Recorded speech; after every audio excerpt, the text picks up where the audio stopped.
Hi, this is Bishop Craig in Northern Michigan, and this is Take One for the week of the 14th of April. Peace be with you. Christ is risen indeed. April 21st is the fourth Sunday of Easter, traditionally known as Good Shepherd Sunday. The reading is from John, where Jesus says, "I am the Good Shepherd." And there are several things we could talk about, preach about from that reading. First, Jesus talks about the hired hand, and the difference between the Good Shepherd and the hired hand, and probably the Good Shepherd and all other shepherds, is there comes a point for every leader, there comes a point where the hired hand leader says, "They're not my sheep, and I need to look out for myself." That's part of being a hired hand. This week, we're hearing about a lot about leadership in our society, in our culture. We have the first trial of an American president, the first criminal trial. We have, I pray it is not an escalating war in the Middle East, but we have Iran responding to Israel. We continue to have what is going on in between Russia and Ukraine. And the presidential election seems to be underway. And we're talking about leadership. And it gets really easy to think that some leader is our savior. And some leader, any leader, will ultimately put us first. And there is only one good shepherd, and that good shepherd is Jesus. And that'd be helpful for us to keep in mind these days, that the one good shepherd is Jesus. Jesus talks about having other sheep and bringing them together so there will be one flock, one shepherd. And so we could talk about the fact that Jesus' work is bringing people together. Jesus' work is uniting. And part of bringing people together and uniting means consolidating, I think. So there won't be two flocks, there will be one flock. Or there won't be 100 flocks, there will be one flock. There won't be a bunch of congregations, there won't be a bunch of synods, there won't be a bunch of seminaries, there won't be a bunch of denominations. In Jesus' mind, there will be one flock, one church. So we all have distinctions, and we all have gifts, whether it's individual Christians or congregations or synods or seminaries or denominations, that contribute to the one flock. But ultimately, in Jesus' perspective, there's one flock. So I guess we should not be surprised when Jesus kind of sets up consolidation, coming together. And maybe we should resist it less. Because we seem to be living in a time where some of the independence that went on in my lifetime anyway in the church is no longer going to be possible. So we could talk about that.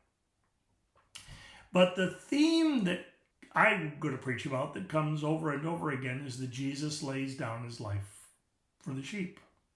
That's what makes him good. That's what brings us all together. Jesus lays down his life for the sheep. So we're talking about the many ways that Jesus gives his life for us, chiefly by giving himself on the cross. And Jesus makes clear that no one makes him do this, that he does it of his own accord, that he has the power to lay down his life, and he has the power to take it up again.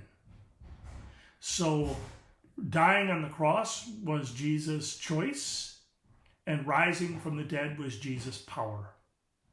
So what makes Jesus the good shepherd better than anyone else, especially a hired hand, because hired hands eventually will hang on to their lives. Can't say I blame them. What makes Jesus a good shepherd and capable of bringing us all together is that Jesus lays down his life for us. So that's what I'll be preaching about on Sunday. I get to preach at Trinity in Battle Creek, but more importantly, I get to go and represent our synod and receive a word of thanks. So Zion in Saginaw closed in the past year. They completed their ministry. Zion and in Saginaw was a strategic congregation, a congregation that is strategic. We know it will never be sustainable, but they ministered to people in poverty. Trinity in Battle Creek is the same thing. And so when Zion in Saginaw completed its ministry, they gave money to the synod. We used some of it to replenish grants Zion Saginaw had received, and we decided that one strategic congregation should help another. So we gave a good bit of money to Trinity in Battle Creek, one strategic congregation helping another. And so I get to go and they will thank me. So thank you for letting me represent you in receiving a word of thanks. This allows me to say I don't really understand why there is such fear and panic and resistance when congregations close, to the point that they want to stay open so that the bishop or the synod doesn't get their money. Now, I can't speak for all bishops and all synods, but I can speak for me and for our leadership in this synod. When we receive money from congregations, we want it to continue the work of proclaiming the gospel. So we find ways to help that happen. So the money from Zion Saginaw went to Trinity in Battle Creek and went to replenish money we give for mission grants. We've received some other money that allowed us to establish James 3:17 grants, which permit us, when needed, when we deem there is a need, to hire or contract with someone with some needed expertise for a short-term go-in like a consultant and provide assistance at no cost to the congregation. And we have done this for congregations trying to figure out financial stuff. We have done this for congregations that needed to discern their future. We have done this for congregations that are trying to figure out if they can incorporate in different ways.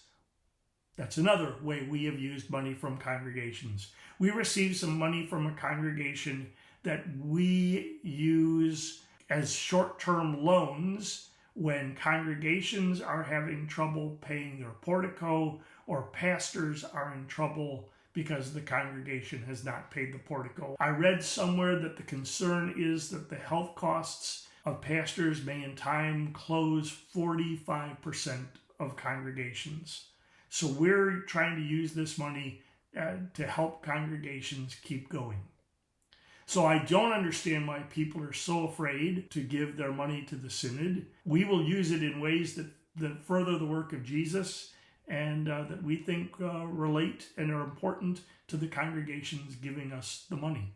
So I just want you to be aware of that. You know, we don't just stuff it in the bank so that we'll have it someday. Well, we put it to work.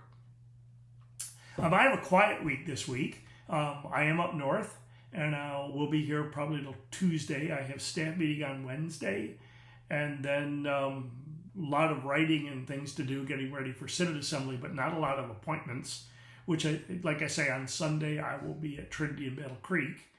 Sunday is also Kathy's birthday, so we will celebrate Kathy's birthday sometime this weekend.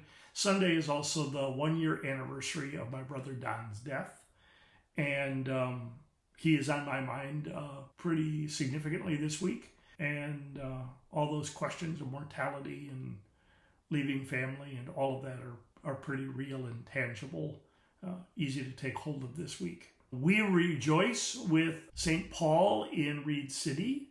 On Sunday, April 14th, they voted to extend a call, and so hopefully that this week we'll get that paperwork processed and the pastor can accept the call. So that is what is happening. Newsletter comes out on Monday, I believe. I hope you'll read it. I hope you will pay special attention to things related to the Synod Assembly that is coming, and to note the pre-assembly forums, especially the technology one that you need to attend if you're a voting member, and the deadlines that have passed and are firm. So I hope you'll take some time to read the newsletter this week. So I'm Bishop Craig in Northern Michigan, and seeing I'm here, I'm probably going to go back outside and enjoy. It's cold, but it's lovely. I hope you get outside too. Again, this is Take One, and may the peace of Christ be with you. For Christ is risen indeed. Take care.